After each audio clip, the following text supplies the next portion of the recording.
લોકસભામાં વિપક્ષના નેતા રાહુલ ગાંધીએ ભારપૂર્વક આક્ષેપ કર્યા છે કે સરકાર જરૂરી મુદ્દાઓ પર ચર્ચા માટે તેમને અને વિપક્ષના નેતાઓને બોલાવવામાં અવગણના કરી રહી છે. તેમના જણાવ્યા મુજબ પ્રતિરક્ષા મંત્રી અને સરકારના અન્ય મુખ્ય નેતાઓને તો તેમની બાજુ મૂકવા આપણા બાબતો પર ખુલ્લી વાત કરવાની છૂટ મળે છે, પણ વિપક્ષના નેતાઓને ખાસ કરીને જાતને પોતાનું મન આપવાની તક જ આપતા નથી.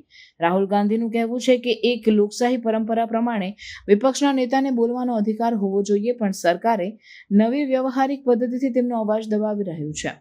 રાહુલ ગાંધીએ સ્પષ્ટ જાતા પર ઢાળ્યું કે તેઓને સતત થોડા અઠવાડિયામાં બોલવાની તક આપવામાં આવી નથી અને તેમના અનેક મહત્વપૂર્ણ મુદ્દા અનુચિત રીતે અવગણવામાં આવશે. તેમણે લોકસભાના સ્પીકરની કામગીરીને પણ અધિક વલણની ગણાવી કહ્યું કે સ્પીકર તેમની રજૂઆત સાંભળ્યા વગર જ થોડો વિવાદ ઊભો થતા સભા મોડી પડી જાય છે અથવા વિલંબ થાય છે. રાહુલ ગાંધીએ એવો આક્ષેપ કર્યો કે સરકાર માટે તો દરેક પ્રસ્તાવ માટે મંચ ખુલી જાય છે, પણ વિપક્ષે દાવો કરી છતાં તેમને અવાજ આપવા મળતો નથી. આ ઢબે વિપક્ષમાં આક્રોશ અને સરકારના વ્યવહાર અંગે અસંતોષ વ્યક્ત થયો છે.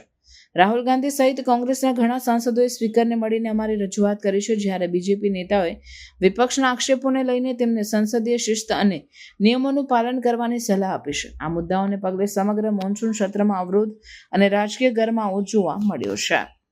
नहीं, देखिए सवाल ये है कि जो हाउस में डिफेंस मिनिस्टर को बोलने देते हैं, उनके लोगों को बोलने देते हैं, मगर अगर विपक्ष का कोई कुछ कहना चाहता है तो अलाउड नहीं है.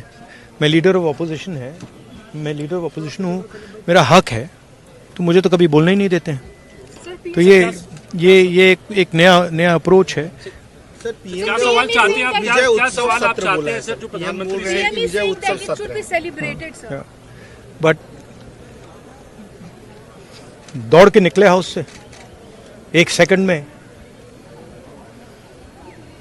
लेकिन चेयर तो डिस्कशन कि हम चर्चा के लिए तैयार हैं, आप लोग बैठे. हाँ, चर्चा तो होगी, अगर वो अलाउ करेंगे तो होगी, मगर इशू ये है कि कन्वेंशन कहता है कि अगर सरकार के लोग कुछ बोलें तो हमें भी स्पेस मिलनी चाहिए.